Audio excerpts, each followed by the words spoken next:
Littérature Audio a le plaisir de vous présenter une comédie de Molière, Le médecin malgré lui. Les personnages par ordre de leur entrée en scène. Sganarelle, mari de Martine, Gustave. Martine, femme de Sganarelle, Christine Cétrin. Monsieur Robert, voisin de Sganarelle, Christian Doucet. Lucas, mari de Jacqueline, Alain Degan. Valère, domestique de Géronte, Vincent de Lépine. Géronte, père de Lucinde, Lemaucourt.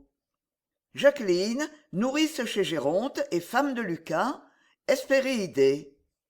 Léandre, amant de Lucinde, Florent. Thibault, père de Perrin, Lemaucourt. Perrin, fils de Thibault, paysan, Tournesol. Lucinde, fille de Géronte, Christine Treille. Acte 1, scène première. Sganarelle, Martine se querellant. Non, je te dis que je n'en veux rien faire et que c'est à moi de parler et d'être le maître.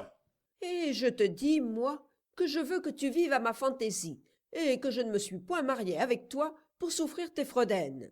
Oh, la grande fatigue que d'avoir une femme, et qu'Aristote a bien raison quand il dit qu'une femme est pire qu'un démon.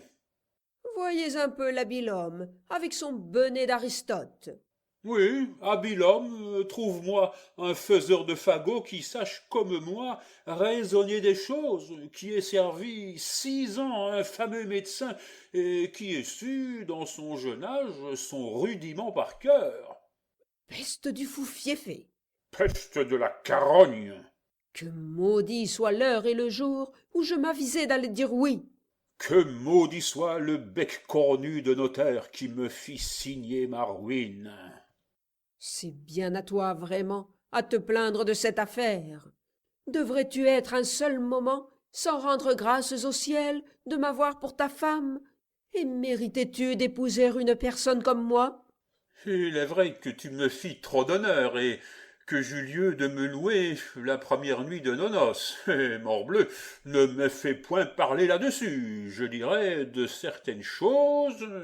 Quoi? Que dirais-tu? Basta, laissons là ce chapitre. Il suffit que nous savons ce que nous savons, et que tu fus bien heureuse de me trouver. Qu'appelles-tu bien heureuse de te trouver? Un homme qui me réduit à l'hôpital, un débauché, un traître qui me mange tout ce que j'ai, Tu as menti, j'en bois une partie.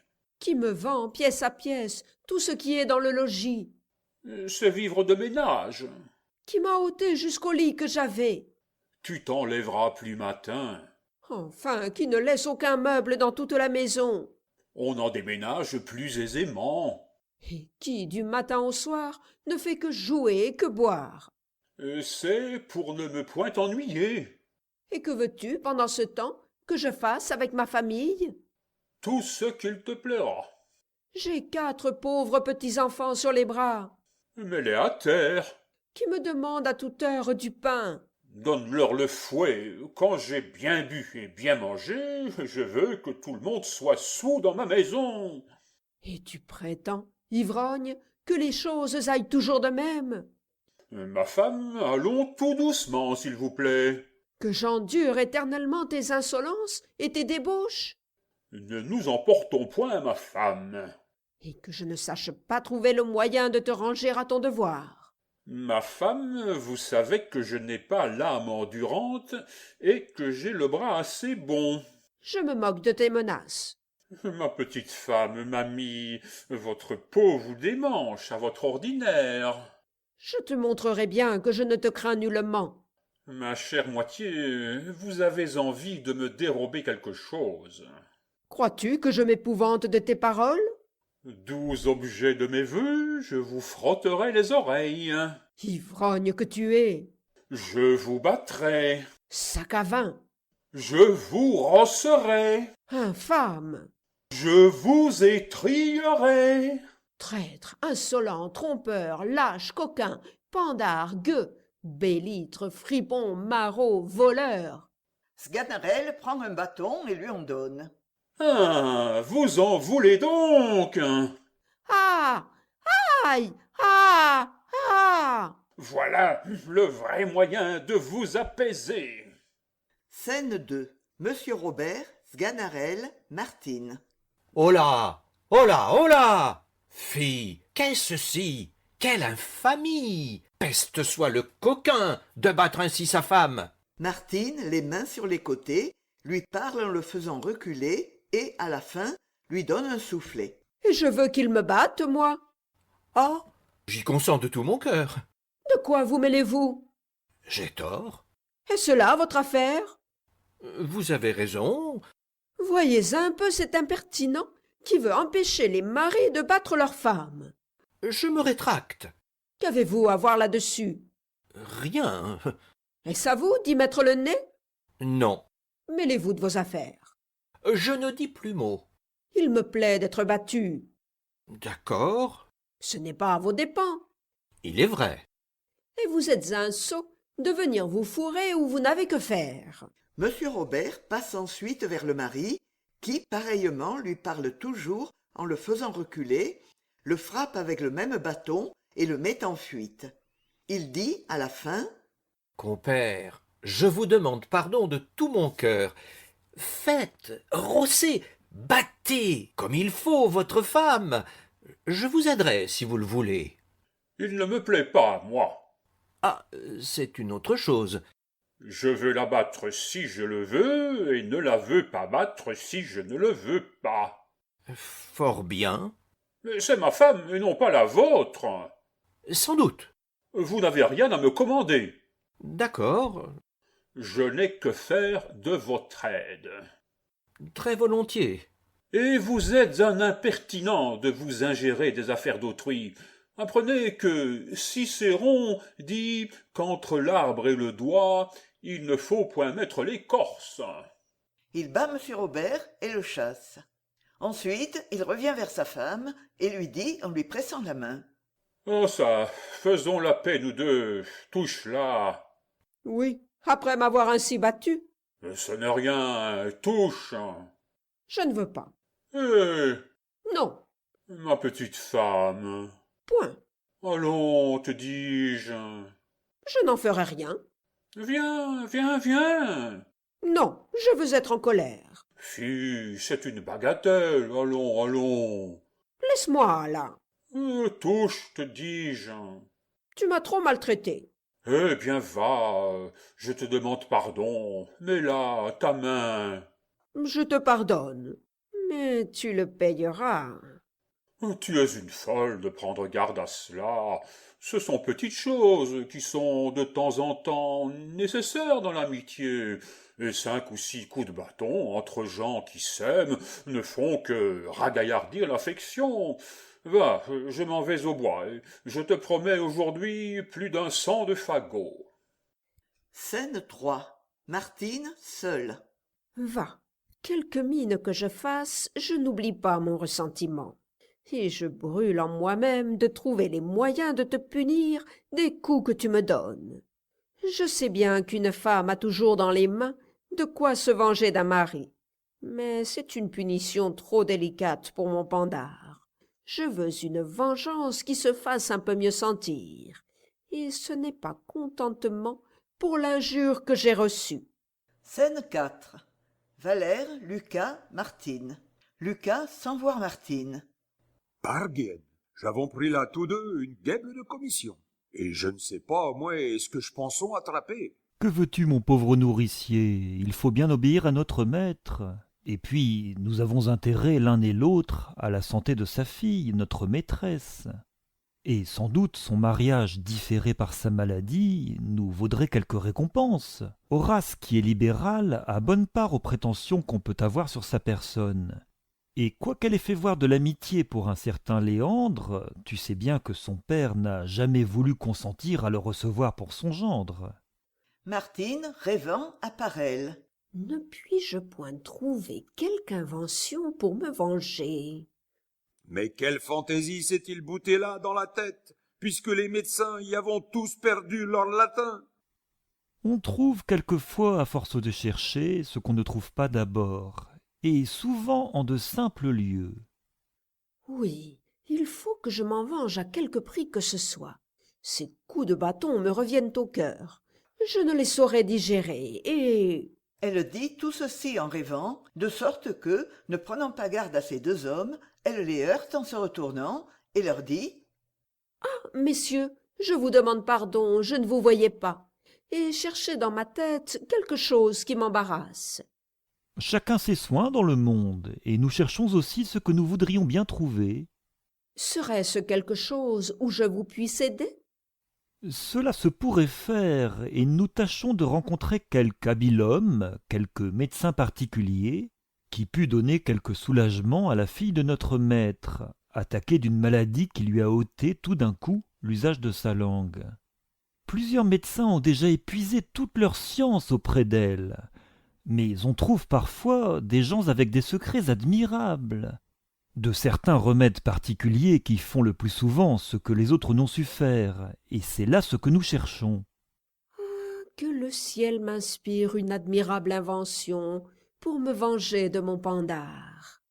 Vous ne pouviez jamais vous mieux adresser pour rencontrer ce que vous cherchez, et nous avons ici un homme, le plus merveilleux homme du monde, pour les maladies désespérées. Et de grâce, où pouvons-nous le rencontrer? Vous le trouverez maintenant, vers ce petit lieu que voilà, qui s'amuse à couper du bois. Un médecin qui coupe du bois? Qui s'amuse à cueillir des simples, voulez-vous dire? Non, c'est un homme extraordinaire qui se plaît à cela, fantasque, bizarre, quinteux, et que vous ne prendriez jamais pour ce qu'il est. Il va vêtu d'une façon extravagante, affecte quelquefois de paraître ignorant, tient sa science renfermée, et ne fuit rien tant tous les jours que d'exercer les merveilleux talents qu'il a eus du ciel pour la médecine. C'est une chose admirable que tous les grands hommes ont toujours du caprice, quelques petits grains de folie mêlés à leur science. La folie de celui-ci est plus grande qu'on ne peut croire, car elle va parfois jusqu'à vouloir être battu pour demeurer d'accord de sa capacité. Et je vous donne avis que vous n'en viendrez pas à bout, qu'il n'avouera jamais qu'il est médecin, s'il se le met en fantaisie, que vous ne preniez chacun un bâton et ne le réduisiez, à force de coups, à vous confesser à la fin ce qu'il vous cachera d'abord. C'est ainsi que nous en usons quand nous avons besoin de lui. Voilà une étrange folie. Il est vrai, mais après cela, vous verrez qu'il fait des merveilles. Comment s'appelle-t-il? Il s'appelle Sganarelle, mais il est aisé à connaître. C'est un homme qui a une large barbe noire et qui porte une fraise avec un habit jaune et vert. Un habit jaune et vert? C'est donc le médecin des perroquets. Mais est-il bien vrai qu'il soit si habile que vous le dites? Comment? C'est un homme qui fait des miracles. Il y a 6 mois qu'une femme fut abandonnée de tous les autres médecins. On la tenait pour morte il y avait déjà 6 heures, et l'on se disposait à l'ensevelir lorsqu'on y fit venir de force l'homme dont nous parlons.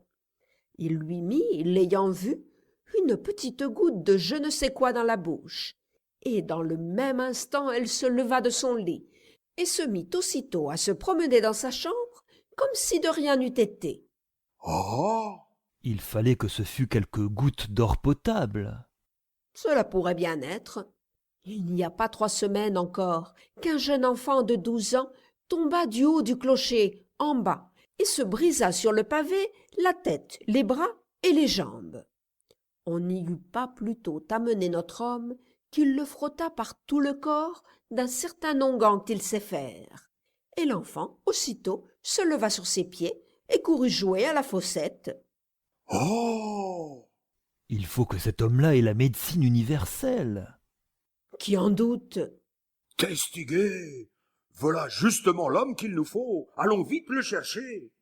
Nous vous remercions du plaisir que vous nous faites. Mais souvenez-vous bien, au moins, de l'avertissement que je vous ai donné. Morgan, laissez-nous faire. S'il ne tient qu'à battre, la vache est à nous. Nous sommes bien heureux d'avoir fait cette rencontre, et j'en conçois pour moi la meilleure espérance du monde. Scène 5. Sganarelle, Valère, Lucas. Sganarelle entre sur le théâtre en chantant et tenant une bouteille. La la la, J'entends quelqu'un qui chante et qui coupe du bois. la la la. Ah, ma foi, c'est assez travaillé pour boire un coup. Prenons un peu d'haleine. Il boit et dit après avoir bu. Ah, voilà du bois qui est salé comme tous les diables. Qu'ils sont doux, bouteille, bouteille jolie, qu'ils sont doux, vos petits glou-glou, vos petits glou-glou. Mais mon sang ferait bien des jaloux, si vous étiez toujours remplis. Ah, bouteille, mamie, pourquoi vous videz-vous? Qu'ils sont doux, bouteille jolie, qu'ils sont doux, vos petits glou-glou, vos petits glou-glou. Allons, morbleu, il ne faut point engendrer de mélancolie. Le voilà lui-même. Je pense que vous dites vrai et que j'avons bouté le nez dessus. Voyons de près. Sganarelle, les apercevant, les regarde en se tournant vers l'un puis vers l'autre et, abaissant la voix, dit « Ah, ma petite friponne, que je t'aime, mon petit bouchon, mon sang ferait bien des jaloux. Si... que diable, à qui en veulent ces gens-là ?» C'est lui, assurément. Ah, le voilà, tout craché, comme on nous l'a défiguré. Ici, il pose la bouteille à terre et Valère, se baissant pour le saluer, comme il croit que c'est à dessein de la prendre, il la met de l'autre côté. Ensuite de quoi, Lucas faisant la même chose, il la reprend et la tient contre son estomac. Il consulte en me regardant. Quel dessein aurait-il? Monsieur, n'est-ce pas vous qui vous appelez Sganarelle? Et quoi? Je vous demande si ce n'est pas vous qui se nomme Sganarelle. Sganarelle, se tournant vers Valère, puis vers Lucas. Oui et non, selon ce que vous lui voulez. Nous ne voulons que lui faire toutes les civilités que nous pourrons. En ce cas, c'est moi qui se nomme Sganarelle. Monsieur, nous sommes ravis de vous voir. On nous a adressé à vous pour ce que nous cherchons, et nous venons implorer votre aide dont nous avons besoin. Si c'est quelque chose, messieurs, qui dépend de mon petit négoce, je suis tout prêt à vous rendre service. Monsieur, c'est trop de grâce que vous nous faites, mais monsieur, couvrez-vous s'il vous plaît. Le soleil pourrait vous incommoder. Monsieur, boutez dessus. Voilà des gens bien pleins de cérémonie. Monsieur, il ne faut pas trouver étrange que nous venions à vous. Les habiles gens sont toujours recherchés, et nous sommes instruits de votre capacité. Il est vrai, messieurs, que je suis le premier homme du monde pour faire des fagots. Ah, monsieur! Je n'y épargne aucune chose et les fais d'une façon qu'il n'y a rien à dire. Monsieur, ce n'est pas cela dont il est question. Mais aussi, je les vends 110 sols le 100. Ne parlons point de cela, s'il vous plaît. Je vous promets que je ne saurais les donner à moins. Monsieur, nous savons les choses. Si vous savez les choses, vous savez que je les vends cela. Monsieur, c'est se moquer que... Je ne me moque point, je n'en puis rien rabattre. Parlons d'autre chose, de grâce. Vous en pourrez trouver autre part, à moins qu'il y a fagot et fagot. Mais pour ce que je fais... Eh, monsieur, laissons là ce discours. Je vous jure que vous ne les auriez pas s'il s'en fallait un double. Eh, fille! Non, en conscience, vous en paierez cela. Je vous parle sincèrement et ne suis pas homme à surfaire. Faut-il, monsieur, qu'une personne comme vous s'amuse à ces grossières feintes, s'abaisse à parler de la sorte?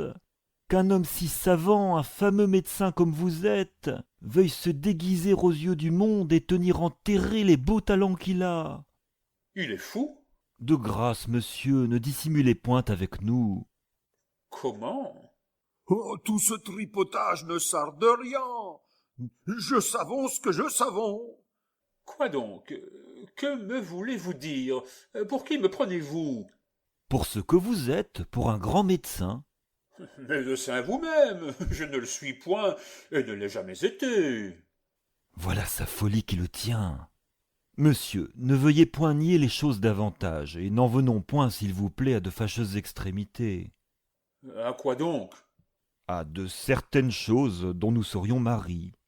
Parbleu, venez-en à tout ce qu'il vous plaira, je ne suis point médecin et ne sais ce que vous me voulez dire.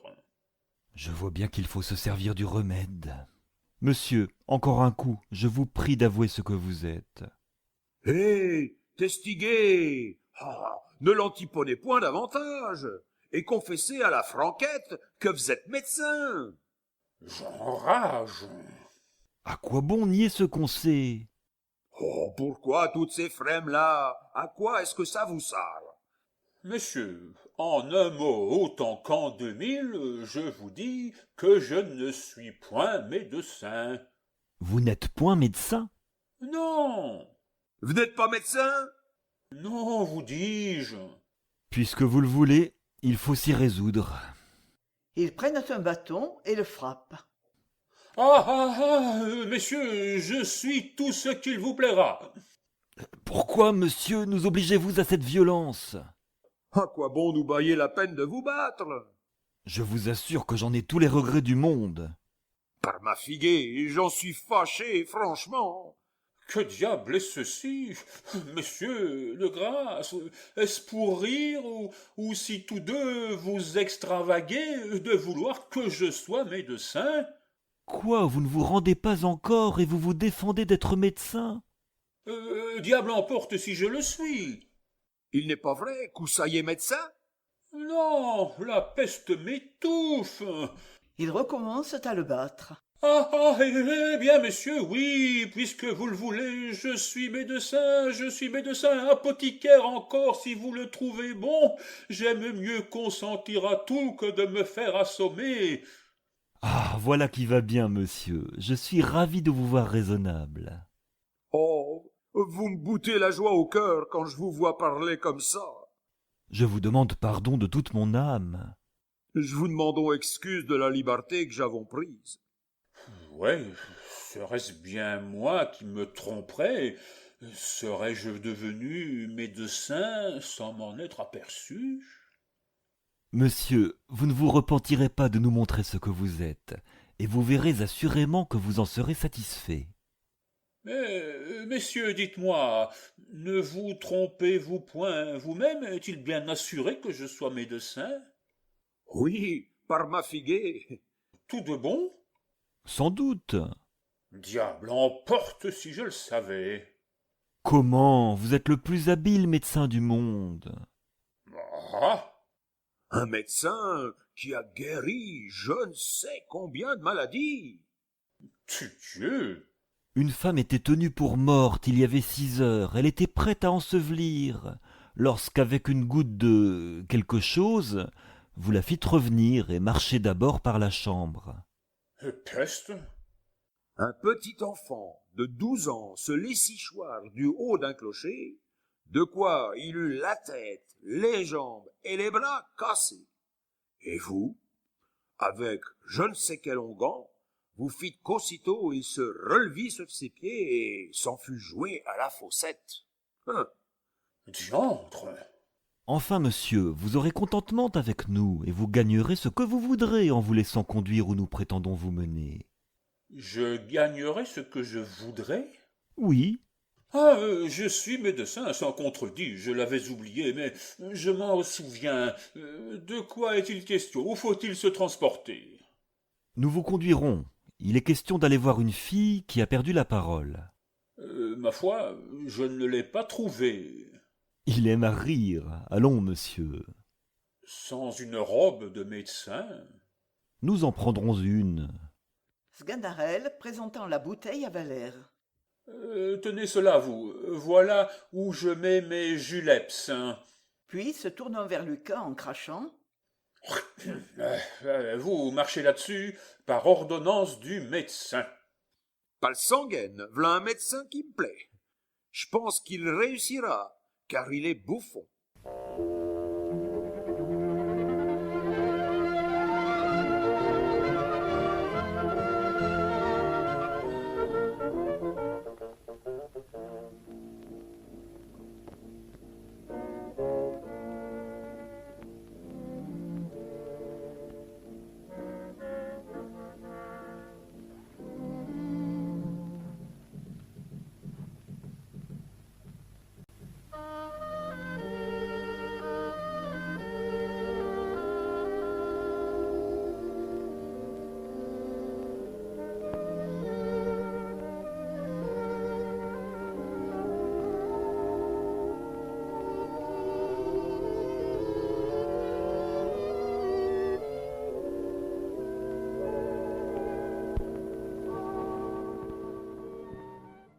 Acte 2, scène première. Valère, Lucas, Géronte, Jacqueline. Oui, monsieur, je crois que vous serez satisfait, et nous vous avons amené le plus grand médecin du monde. Oh, Morgan, il faut tirer l'échelle après ce style-là. Et tous les autres ne sont pas dignes de l'y déchausser ses souliers. C'est un homme qui a fait des cures merveilleuses. Qui a guéri des gens qui étaient morts. Hein? Il est un peu capricieux, comme je vous ai dit, et parfois il a des moments où son esprit s'échappe, et il ne paraît pas ce qu'il est. Oui, il aime à bouffonner, et il en dirait parfois, nous en déplaise, qu'il a quelques petits coups de hache à la tête.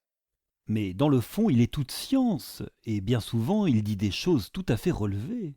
Quand il s'y boute, il part tout fin drette comme s'il lisait dans un livre. Sa réputation s'est déjà répandue ici, et tout le monde vient à lui. Je meurs d'envie de le voir. Faites-le-moi vite venir. Je le vais quérir. Par ma fille, monsieur, c'est il fera justement ce qu'ont fait les autres. Je pense que ce serait que si que mi. Et la meilleure médecine que l'on pourrait brouiller à votre fille, ce serait, selon moi, un bio et bon mari, pour qui elle eût de l'amitié. Ouais, nourrice, mamie, vous vous mêlez de bien des choses. Taisez-vous, notre ménagère Jacqueline. Ce n'est pas à vous à bouter là votre nez. Je vous dis, à vous 12, que tous ces médecins n'y feront rien que de l'eau claire, que votre fille a besoin d'autre chose que de ribarber de ses nez, et qu'un mari est un emplâtre qui guérit tous les maux des filles. Est-elle en état, maintenant, qu'on s'en voulut charger, avec l'infirmité qu'elle a? Et lorsque j'ai été dans le dessein de la marier, ne s'est-elle pas opposée à mes volontés? J'y crois bien, vous ne vouliez pas y qu'un homme qu'elle n'aime point, quand ne preniez-vous ce monsieur Liandre, qui l'y touchait au cœur. Elle aurait été fort obéissante, et je m'en vais gager qu'il la prendrait, lui, comme elle est, si vous la lui vouliez donner. Ce Léandre n'est pas ce qu'il lui faut. Il n'a pas du bien comme l'autre. Il a un oncle qui est si riche, dont il est héritier. Tous ces biens à venir me semblent autant de chansons. Il n'est rien tel que ce qu'on tient, et l'on court grand risque de s'abuser lorsque l'on compte sur le bien qu'un autre vous garde. La mort n'a pas toujours les oreilles ouvertes aux vœux et aux prières de messieurs les héritiers, et l'on a le temps d'avoir les dents longues lorsqu'on attend pour vivre le trépas de quelqu'un. Enfin, j'ai toujours ouï dire qu'en mariage comme ailleurs, contentement passe richesse. Les périlimères à cette maudite coutume de demander toujours « qu'a-t-il » et « qu'a-t-elle » Et le compère Biard a marié sa fille Simonette au gros Thomas pour un quartier de vigne qu'il avait davantage que le jeune Robin où elle avait bouté son amitié. Et voilà que la pauvre créature en est devenue jaune comme un coin et n'a point profité tout depuis ce temps-là. C'est un bel exemple pour vous, monsieur. On n'a que son plaisir en ce monde. Et j'aimerais mieux boyer à ma fille un bon mari qui lui fût agréable que toutes les rentes de la Bios. Peste, madame la nourrice, comme vous dégoisez. Taisez-vous, je vous prie. Vous prenez trop de soin et vous échauffez votre lait. En disant ceci, Lucas frappe sur la poitrine à Géronte. Morguet, tais-toi, t'es qu'une impertinente. Monsieur n'a que faire de tes discours et il sait ce qu'il a à faire. Mêle-toi de donner à téter à ton enfant sans t'en faire la raisonneuse. Monsieur est le père de sa fille, et il est bon et sage pour voir ce qu'il y faut. Tout doux, oh, tout doux. Monsieur, je veux un peu la mortifier et y apprendre le respect qu'elle vous doit. Oui, mais ces gestes ne sont pas nécessaires. Scène 2. Valère, Sganarelle, Géronte, Lucas, Jacqueline. Monsieur, préparez-vous, voici notre médecin qui entre. Monsieur, je suis ravi de vous voir chez moi, et nous avons grand besoin de vous. Sganarelle en robe de médecin avec un chapeau des plus pointus. Hippocrate dit que nous nous couvrions tous deux. Hippocrate dit cela? Oui, Dans quel chapitre, s'il vous plaît? dans son chapitre des chapeaux.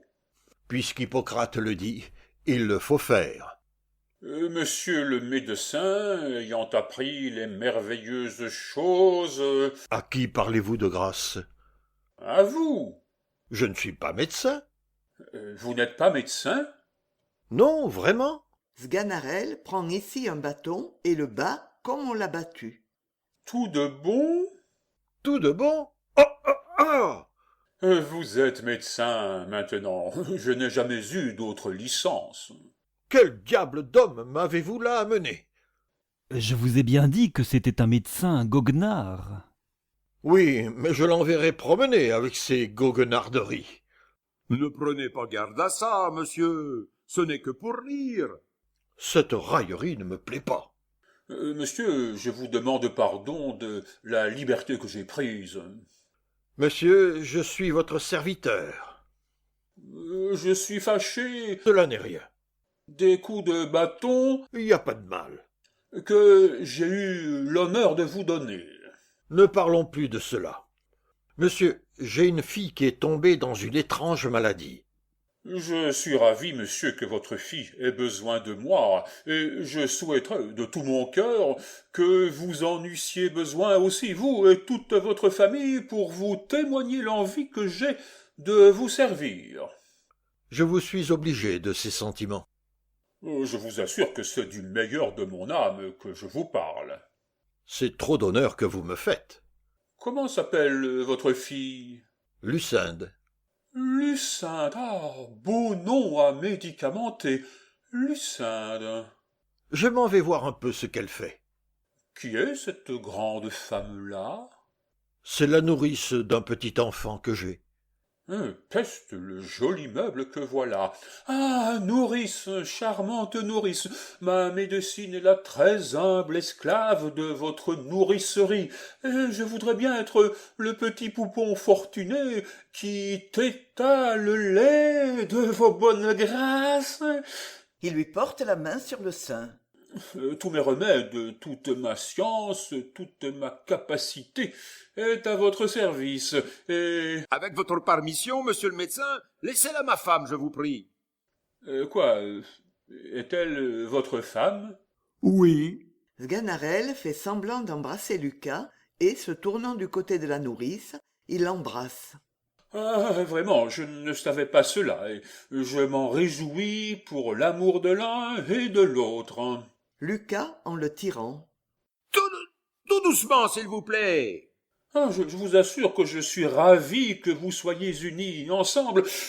Il fait semblant d'embrasser Lucas et, passant par-dessous ses bras, se jette au cou de sa femme. Je la félicite d'avoir un mari comme vous, et je vous félicite, vous, d'avoir une femme si belle, si sage et si bien faite comme elle l'est. Lucas en le tirant encore. Testigué. Point tant de compliments, je vous supplie. Ne voulez-vous point que je me réjouisse avec vous d'un si bel assemblage? Avec moi, tant qu'il vous plaira, mais avec ma femme, trêve de cérémonie. Je prends part également au bonheur de tous deux, et je vous embrasse pour vous en témoigner ma joie. Même jeu. Je l'embrasse de même pour lui en témoigner aussi. Lucas en le tirant de rechef. Ah, fatigué, monsieur le médecin, que de l'antiponnage. Scène 3. Sganarelle, Géronte, Lucas, Jacqueline. Monsieur, voici tout à l'heure ma fille qu'on va vous amener. Je l'attends, monsieur, avec toute la médecine. Où est-elle? Sganarelle se touchant le front. Là-dedans. Fort bien. Sganarelle en voulant toucher les tétons de la nourrice. Mais comme je m'intéresse à toute votre famille, il faut que j'essaye un peu le lait de votre nourrice et que je visite son sein. Lucas le tirant et lui faisant faire la pirouette. Nanin, nanin, je n'avons que faire de ça. C'est l'office du médecin de voir les tétons des nourrices. Il n'y a office qui tienne. Je suis votre serviteur. As-tu bien la hardiesse de t'opposer au médecin, hors de là? Je me moque de ça. Sganarelle en le regardant de travers. Je te donnerai la fièvre.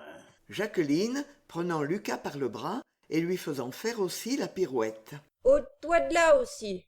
Est-ce que je ne suis pas assez grande pour me défendre moi-même, s'il me fait quelque chose qui ne soit pas à faire? Je ne veux pas qu'il te tâte, moi. Fi, le vilain qui est jaloux de sa femme. Voici ma fille. Scène 4. Sganarelle, Géronte, Lucinde, Valère, Lucas, Jacqueline. Est-ce là la malade? Oui, je n'ai qu'elle de fille, et j'aurais tous les regrets du monde si elle venait à mourir. Qu'elle s'en garde bien, il ne faut pas qu'elle meure sans l'ordonnance du médecin. Allons, un siège. Voilà une malade qui n'est pas tant dégoûtante, et je tiens qu'un homme bien sain s'en accommoderait assez. Vous l'avez fait rire, monsieur. Tant mieux, lorsque le médecin fait rire le malade, c'est le meilleur signe du monde.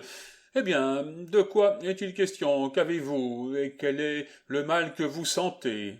Lucinde répond par signe en portant sa main à sa bouche, à sa tête et sous son menton. Et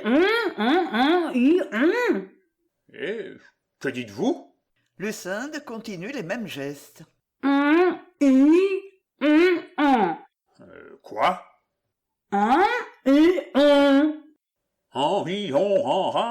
Je ne vous entends point, quel diable de langage est cela?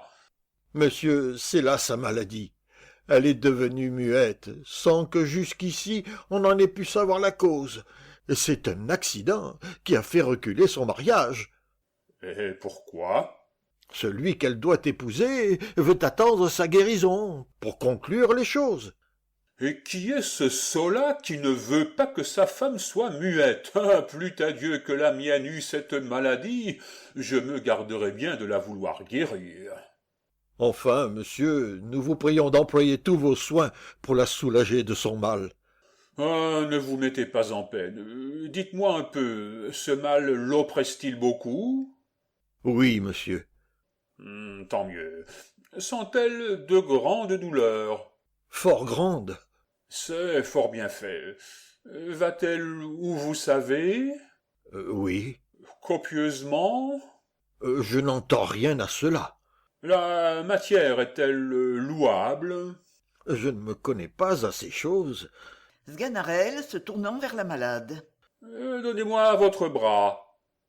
Voilà un pouls qui marque que votre fille est muette. Eh oui, monsieur, c'est là son mal. Vous l'avez trouvé tout du premier coup. Voyez comme il a deviné sa maladie. Nous autres, grands médecins, nous connaissons d'abord les choses. Un ignorant aurait été embarrassé, et vous eût été dire « c'est ceci, c'est cela ». Mais moi, je touche au but du premier coup, et je vous apprends que votre fille est muette. Oui, mais je voudrais bien que vous me puissiez dire d'où cela vient. Il n'a rien de plus aisé, cela vient de ce qu'elle a perdu la parole. Fort bien, mais la cause, s'il vous plaît, qui fait qu'elle a perdu la parole. Tous nos meilleurs auteurs vous diront que c'est l'empêchement de l'action de sa langue. Mais encore, vos sentiments sur cet empêchement de l'action de sa langue. Aristote, là-dessus, dit de fort belles choses. Je le crois. Ah, c'était un grand homme. Sans doute. Sganarelle, levant son bras depuis le coude. Grand homme, tout à fait, un homme qui était plus grand que moi, de tout cela. Pour revenir donc à notre raisonnement, je tiens que cet empêchement de l'action de sa langue est causé par de certaines humeurs qu'entre nous autres savants, nous appelons les humeurs pécantes. Pécantes, c'est-à-dire humeurs pécantes. D'autant que les vapeurs formées par les exhalaisons des influences qui s'élèvent dans la région des maladies, venant, pour ainsi dire, à... Entendez-vous le latin? En aucune façon. Sganarelle, se levant avec étonnement. Vous n'entendez point le latin? Non. Sganarelle, en faisant diverses plaisantes postures. Cabritia sarsituram catalamus singulariter nominativo haec musa, la muse. Bonus bona bonum, Deus sanctus est ne ratio latinas? Etiam, oui. Quare, pourquoi? Quia substantivo et adjectivum concordat in generi numerum et casus. Ah, que n'ai-je étudié! L'habilhomme que voilà. Oh oui, ça est si bio que je n'y entends goutte. Or, ces vapeurs dont je vous parle, venant à passer du côté gauche, où est le foie, au côté droit, où est le cœur, il se trouve que le poumon, que nous appelons en latin armian, ayant communiqué avec le cerveau, que nous nommons en grec nasmus, par le moyen de la veine cave, que nous appelons en hébreu koubilé, rencontre en son chemin les dites vapeurs qui remplissent les ventricules de l'omoplate, parce que les dites vapeurs, comprenez bien ce raisonnement, je vous prie, parce que les dites vapeurs ont une certaine malignité. Écoutez bien ceci, je vous en conjure. Oui. Ont une certaine malignité qui est causée... soyez attentifs, s'il vous plaît. Je le suis. Qui est causée par l'âcreté des humeurs engendrées dans la concavité du diaphragme. Il arrive que ces vapeurs, ossabandus, nequeis, nequer, potarinum, quipsamilus, voilà justement ce qui fait que votre fille est muette. Ah, que ça est bien dit, nous hommes. Connais-je la langue aussi bien pendue? On ne peut pas mieux raisonner sans doute. Il n'y a qu'une seule chose qui m'a choqué. C'est l'endroit du foie et du cœur. Il me semble que vous les placez autrement qu'ils ne sont. Que le cœur est du côté gauche et le foie du côté droit. Oui, cela était autrefois ainsi, mais nous avons changé tout cela et nous faisons maintenant la médecine d'une méthode toute nouvelle. C'est ce que je ne savais pas, et je vous demande pardon de mon ignorance. Il n'y a point de mal, vous n'êtes pas obligé d'être aussi habile que nous. Assurément, mais monsieur, que croyez-vous qu'il faille faire à cette maladie? Ce que je crois qu'il faille faire... Oui. Mon avis est qu'on la remette sur son lit et qu'on lui fasse prendre pour remède quantité de pain trempé dans du vin. Pourquoi cela, monsieur? Parce qu'il y a dans le vin et le pain, mêlés ensemble, une vertu sympathique qui fait parler. Ne voyez-vous pas bien qu'on ne donne autre chose aux perroquets qu'ils apprennent à parler en mangeant de cela? Cela est vrai. Ah, le grand homme! Vite, quantité de pain et de vin. Je reviendrai voir sur le soir en quel état elle sera. À la nourrice. Doucement, vous. Monsieur, voilà une nourrice à laquelle il faut que je fasse quelques petits remèdes. Qui? Moi? Je me porte le mieux du monde. Tant pis, nourrice, tant pis. Cette grande santé fait à craindre, et il ne sera pas mauvais de vous faire quelques petites saignées amiables, de vous donner quelques petits clistères dulcifiants. Mais, monsieur, voilà une mode que je ne comprends point. Pourquoi ça les faire saigner quand on n'a point de maladie? Il n'importe, la mode en est salutaire, et comme on boit pour la soif à venir, il faut se faire aussi saigner pour la maladie à venir. Jacqueline se retirant. Ma fille, je me moque de ça. Et je ne veux point faire de mon corps une boutique d'apothicaire. Ah, vous êtes rétive aux remèdes, mais nous saurons vous soumettre à la raison. Parlant à Géronte. Je vous donne le bonjour. Attendez un peu, s'il vous plaît. Que voulez-vous faire? Vous donnez de l'argent, monsieur. Sganarelle tendant sa main par derrière, par-dessous sa robe, tandis que Géronte ouvre sa bourse. Je n'en prendrai pas, monsieur. Monsieur. Point du tout. Un petit moment. En aucune façon. De grâce. Vous vous moquez. Voilà qui est fait. Je n'en ferai rien. Et Ce n'est pas l'argent qui me fait agir. je le crois. Sganarelle, après avoir pris l'argent. Cela est-il de poids? Oui, monsieur. L'intérêt ne me gouverne point. Je n'ai pas cette pensée. Scène 5. Sganarelle, Léandre. Sganarelle, regardant son argent. Ma foi, cela ne va pas mal, et pourvu que... Monsieur, il y a longtemps que je vous attends, et je viens implorer votre assistance. Sganarelle, lui prenant le poignet. Voilà un pouls qui est fort mauvais. Je ne suis point malade, monsieur, et ce n'est pas pour cela que je viens à vous. Si vous n'êtes pas malade, que diable ne le dites-vous donc? Non, pour vous dire la chose en 2 mots, je m'appelle Léandre, qui suis amoureux de Lucinde, que vous venez de visiter. Et comme par la mauvaise humeur de son père, toute sorte d'accès m'est fermée auprès d'elle, je me hasarde à vous prier de vouloir servir mon amour, et de me donner lieu d'exécuter un stratagème que j'ai trouvé pour lui pouvoir dire 2 mots, d'où dépendent absolument mon bonheur et ma vie. Sganarelle, paraissant en colère.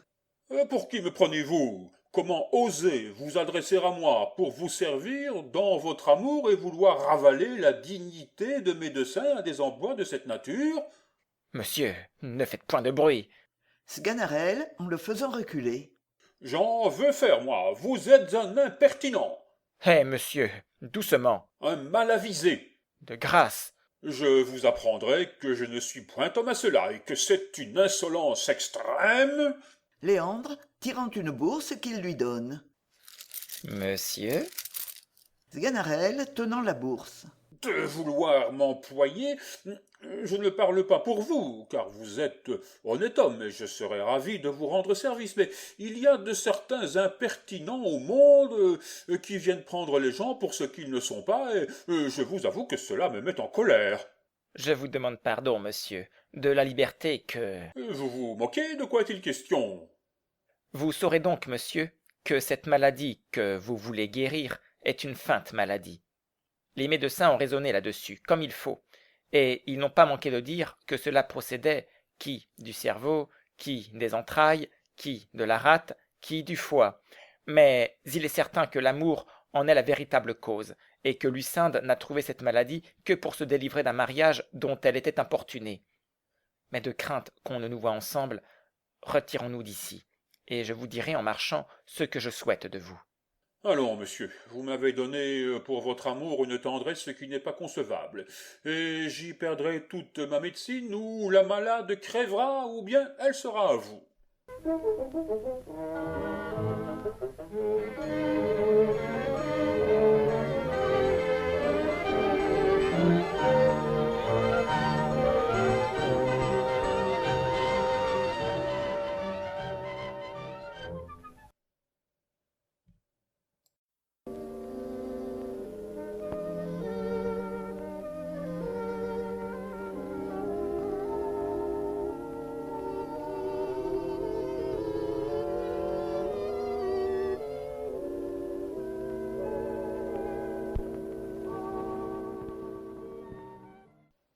Acte 3, scène 1.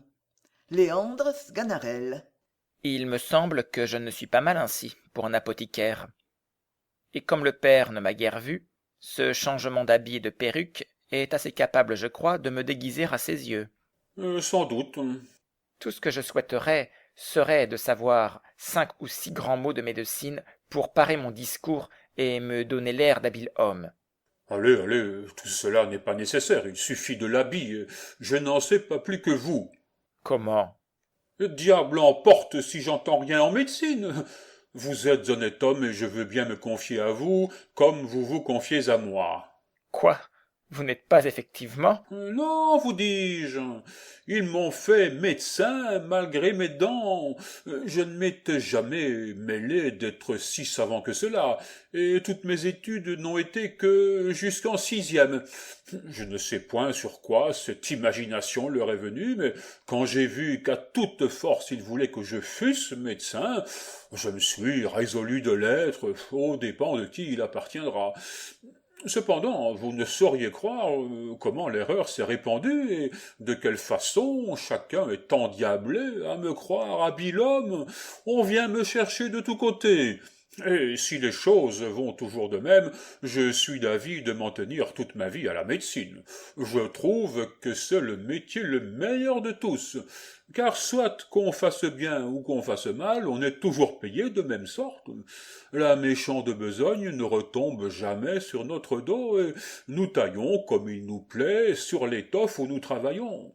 Un cordonnier, en faisant des souliers, ne saurait gâter un morceau de cuir qui n'en paie les pots cassés. Mais ici, l'on peut gâter un homme sans qu'il en coûte rien. Les bévues ne sont point pour nous, et c'est toujours la faute de celui qui meurt. Enfin, le bon de cette profession est qu'il y a parmi les morts une honnêteté, une discrétion la plus grande du monde. Jamais on n'en voit se plaindre du médecin qui l'a tué. Il est vrai que les morts sont fort honnêtes gens sur cette matière. Sganarelle, voyant des hommes qui viennent vers lui. Voilà des gens qui ont la mine de me venir consulter. Allez toujours m'attendre auprès du logis de votre maîtresse. Scène 2. Thibaut, Sganarelle, Perrin. Monsieur, je venons vous chercher, mon fils Perrin et moi. Qu'y a-t-il? Sa pauvre mère, qui a non parette, est dans un lit, malade, il y a 6 mois.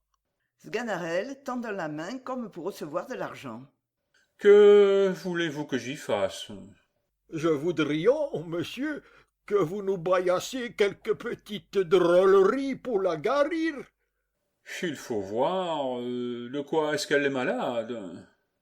Elle est malade d'hypocrisie, monsieur. D'hypocrisie? Oui, c'est-à-dire qu'elle est enflée partout. Et l'un dit que c'est quantité de sériosité qu'elle a dans le corps, et que son foie, son ventre ou sa rate, comme vous voudrez l'appeler, au lieu de faire du sang, ne fait plus que de l'eau.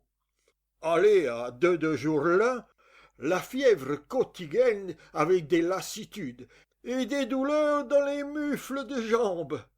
On entend dans sa gorge des fleumes qui sont tout prêts à l'étouffer parfois. Il lui prend des syncoles et des conversions que je croyons qu'elle est passée. J'avons dans notre village un apothicaire, révérence parler, qui lui a donné je ne sais combien d'histoires, et il m'en coûte plus d'une douzaine de beaux écus, en lavement, ne vous en déplaise, en aposthume qu'on lui a fait prendre, en infection de jacinthe et en portion cordale. Mais tout ça, comme dit l'autre, n'a été que de longan, mi-ton, mitaine. Il voulait l'y bailler d'une certaine drogue qu'on l'appelle du vin à méthyle.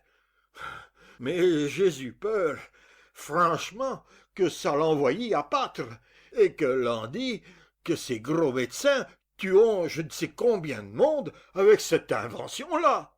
Sganarelle tendant toujours la main et la branlant, comme pour signe qu'il demande de l'argent. Venons au fait, mon ami, venons au fait. Le fait est, monsieur, que je venons vous prier de nous dire ce qu'il faut que je fassions. Je ne vous entends point du tout. Monsieur, ma mère est malade, et voilà 2 écus que je vous apportons pour nous bailler quelques remèdes. Ah, je vous entends, vous. Voilà un garçon qui parle clairement, qui s'explique comme il faut. Vous dites que votre mère est malade d'hydropisie, qu'elle est enflée par tout le corps, qu'elle a la fièvre, avec des douleurs dans les jambes, et qui lui prend parfois des syncopes et des convulsions, c'est-à-dire des évanouissements.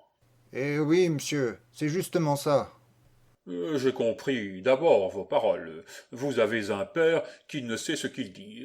Maintenant, vous me demandez un remède. Oui, monsieur. Un remède pour la guérir. Et c'est comme je l'entends donc. Tenez, voilà un morceau de fromage qu'il faut que vous lui fassiez prendre. Du fromage, monsieur? Oui, c'est un fromage préparé où il entre de l'or, du coral et des perles et quantité d'autres choses précieuses. Monsieur, je vous sommes bien obligé, et j'allons lui faire prendre ça tout à l'heure. Allez, si elle meurt, ne manquez pas de la faire enterrer du mieux que vous pourrez. Scène 3. Jacqueline, Sganarelle, Lucas. Voilà la belle nourrice. Ah, nourrice de mon cœur, je suis ravi de cette rencontre. Et votre vue, et la rhubarbe, la casse et le séné, qui purgent toute la mélancolie de mon âme. Par ma figue, monsieur le médecin, ça est trop bien dit pour moi. Et je n'entends rien à tout votre latin. Devenez malade, nourrice, je vous prie, devenez malade pour l'amour de moi. J'aurai toutes les joies du monde de vous guérir. Je suis votre servante. J'aime bien mieux qu'on ne me guérisse pas. Que je vous plains, belle nourrice, d'avoir un mari jaloux et fâcheux comme celui que vous avez. Que voulez-vous, monsieur?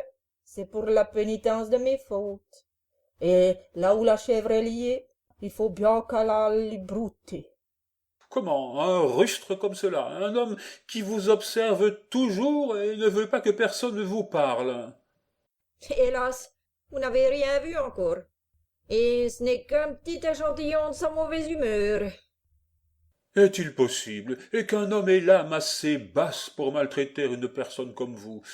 Ah, que j'en sais, belle nourrice, et qu'ils ne sont pas loin d'ici, qui se tiendraient heureux de baiser seulement les petits bouts de vos petons. Pourquoi faut-il qu'une personne si bien faite soit tombée en de telles mains, et qu'un franc animal, un brutal, un stupide, un sot, pardonnez-moi, nourrice, si je parle ainsi de votre mari. Hé, monsieur, je sais bien qu'il mérite tous ces noms-là. Oui, sans doute, nourrice, il les mérite, et il mériterait encore que vous lui missiez quelque chose sur la tête pour le punir des soupçons qu'il a. Il est bien vrai que si je n'avais pas devant les yeux que son intérêt, il pourrait bien m'obliger à quelque étrange chose. Ma foi, vous ne feriez pas mal de vous venger de lui avec quelqu'un. C'est un homme, je vous dis, qui mérite bien cela, et si j'étais assez heureux, belle nourrice, pour être choisi pour... En cet endroit, tous deux, apercevant Lucas qui était derrière eux et entendait leur dialogue, chacun se retire de son côté, mais le médecin d'une manière fort plaisante. Scène 4. Géronte, Lucas. Oh là, Lucas, n'as-tu point vu ici notre médecin? Oui, de par tous les diantres. Je l'ai vu. Et ma femme aussi. Où est-ce donc qu'il peut être? Je ne sais, mais je voudrais qu'il fût à tous les guebles. Va-t'en voir un peu ce que fait ma fille. Scène 5. Géronte, Sganarelle, Léandre. Ah, monsieur, je demandais où vous étiez. Je m'étais amusé dans votre cour à expulser le superflu de la boisson. Comment se porte la malade? Un peu plus mal depuis votre remède. Tant mieux, c'est signe qu'il opère. Oui, mais en opérant, je crains qu'il ne l'étouffe. Ne vous mettez pas en peine, j'ai des remèdes qui se moquent de tout, et je l'attends à l'agonie. Qui est cet homme-là que vous amenez? Sganarelle faisant des signes avec la main que c'est un apothicaire. C'est... Quoi? Celui... Et? Qui... Je vous entends. Votre fille en aura besoin. Scène 6. Jacqueline, Lucinde, Géronte, Ganarelle, Léandre. Monsieur, vers votre fille, qui veut un peu marcher. Cela lui fera du bien. Allez-vous-en, monsieur l'apothicaire, tâter un peu son pouls, afin que je raisonne tantôt avec vous de sa maladie.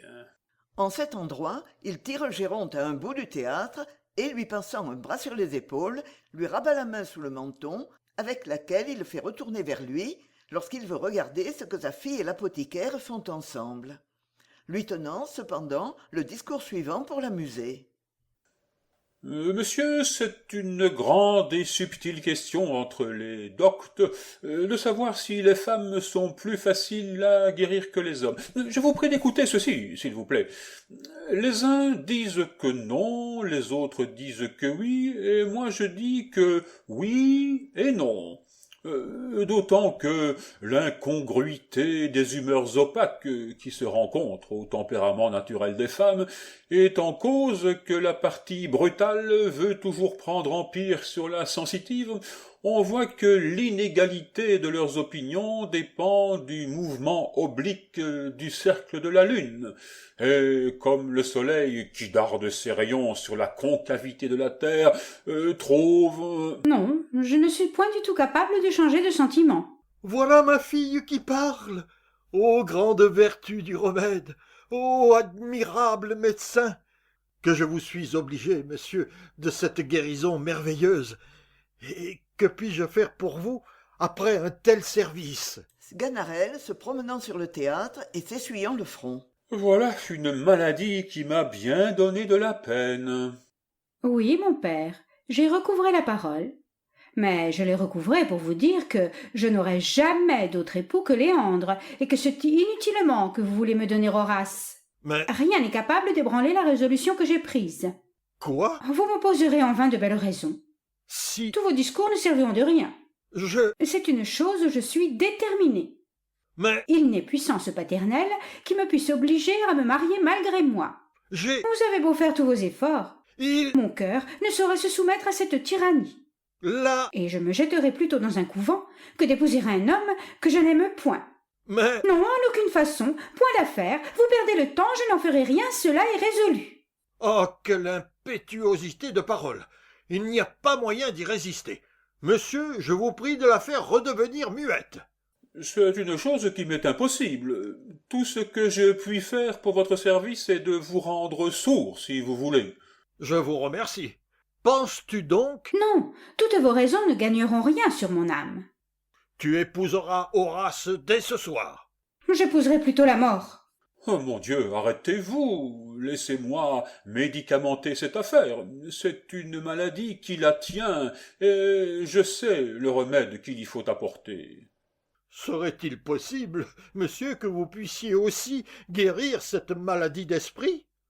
Oui, laissez-moi faire, j'ai des remèdes pour tout, et notre apothicaire nous servira pour cette cure. Il appelle l'apothicaire et lui parle.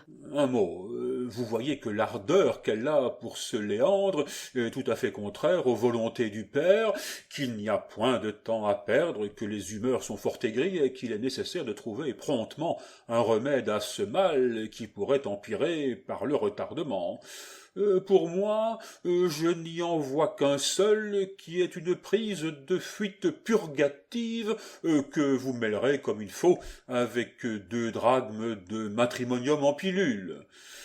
Peut-être fera-t-elle quelques difficultés à prendre ce remède, mais comme vous êtes habile homme dans votre métier, c'est à vous de l'y résoudre et de lui faire avaler la chose du mieux que vous pourrez. Allez-vous-en lui faire un petit tour de jardin afin de préparer les humeurs, tandis que j'entretiendrai ici son père. Mais surtout, ne perdez point de temps. Au remède, vite, au remède spécifique. Scène 7. Géronte, Sganarelle. Quelles drogues, monsieur, sont celles que vous venez de dire? Il me semble que je ne les ai jamais ouï nommées. Ce sont drogues dont on se sert dans les nécessités urgentes. Avez-vous jamais vu une insolence pareille à la sienne? Les filles sont quelquefois un peu têtues. Vous ne sauriez croire comme elle est affolée de ce Léandre. La chaleur du sang fait cela dans les jeunes esprits. Pour moi, dès que j'ai eu découvert la violence de cet amour, j'ai su tenir toujours ma fille renfermée. Vous avez fait sagement. J'ai bien empêché qu'ils n'aient eu communication ensemble. Fort bien. Il serait arrivé quelque folie si j'avais souffert qu'ils se fussent vus. Sans doute. Et je crois qu'elle aurait été fille à s'en aller avec lui. C'est prudemment raisonné. On m'avertit qu'il fait tous ses efforts pour lui parler. Quel drôle. Mais il perdra son temps. Ah ah. Et j'empêcherai bien qu'il ne la voie. Il n'a pas à faire un sot, et vous savez des rubriques qu'il ne sait pas. Plus fin que vous n'est pas bête. Scène 8. Lucas, Géronte, Sganarelle. Oh, pas le sanguine, monsieur. Vessi bien du tintamarre. Votre fille s'en est enfuie avec son liandre. C'était lui qui était l'apothicaire. Et voilà, monsieur le médecin, qui a fait cette belle opération-là. Comment m'assassiner de la façon? Allons, un commissaire, et qu'on empêche qu'il ne sorte. Ah, traître, je vous ferai punir par la justice. Ah, par ma fille, monsieur le médecin, vous serez pendu. Ne bougez de là seulement. Scène 9. Martine, Lucas, Sganarelle. Ah, mon Dieu, que j'ai eu de peine à trouver ce logis. Dites-moi un peu des nouvelles du médecin que je vous ai donné. Le voilà qui va être pendu. Quoi? Mon mari pendu? Hélas, et qu'a-t-il fait pour cela? Il a fait enlever la fille de notre maître. Hélas, mon cher mari, est-il bien vrai qu'on va te pendre? Tu vois? Ah. Faut-il que tu te laisses mourir en présence de tant de gens? Que veux-tu que j'y fasse? Encore, si tu avais achevé de couper notre bois, je prendrais quelque consolation. Oh, retire-toi de là, tu me fends le cœur. Non, je veux demeurer pour t'encourager à la mort, et je ne te quitterai point que je ne t'ai vu pendu. Ah! Scène 10. Géronte, Sganarelle, Martine, Lucas. Le commissaire viendra bientôt, et l'on s'en va vous mettre en lieu où l'on me répondra de vous. Sganarelle, le chapeau à la main. Hélas, cela ne se peut-il point changer en quelques coups de bâton? Non, non, la justice en ordonnera. Mais que vois-je? Scène 11 et dernière. Léandre, Lucinde, Jacqueline, Lucas, Géronte, Sganarelle, Martine. Monsieur, je viens faire paraître Léandre à vos yeux, et remettre Lucinde en votre pouvoir. Nous avons eu dessein de prendre la fuite, nous deux, et de nous aller marier ensemble, mais cette entreprise a fait place à un procédé plus honnête. Je ne prétends point vous voler votre fille, et ce n'est que de votre main que je veux la recevoir. Ce que je vous dirai, monsieur, c'est que je viens tout à l'heure de recevoir des lettres, par où j'apprends que mon oncle est mort, et que je suis héritier de tous ses biens. Monsieur, votre vertu m'est tout à fait considérable, et je vous donne ma fille avec la plus grande joie du monde. La médecine l'a échappé, belle. Puisque tu ne seras point pendu, rends-moi grâce d'être médecin, car c'est moi qui t'ai procuré cet honneur. Oui, c'est toi qui m'as procuré je ne sais combien de coups de bâton. L'effet est trop beau pour en garder du ressentiment. Soit, je te pardonne ces coups de bâton en faveur de la dignité où tu m'as élevé, mais prépare-toi désormais à vivre dans un grand respect avec un homme de ma conséquence, et songe que la colère d'un médecin est plus à craindre qu'on ne peut croire.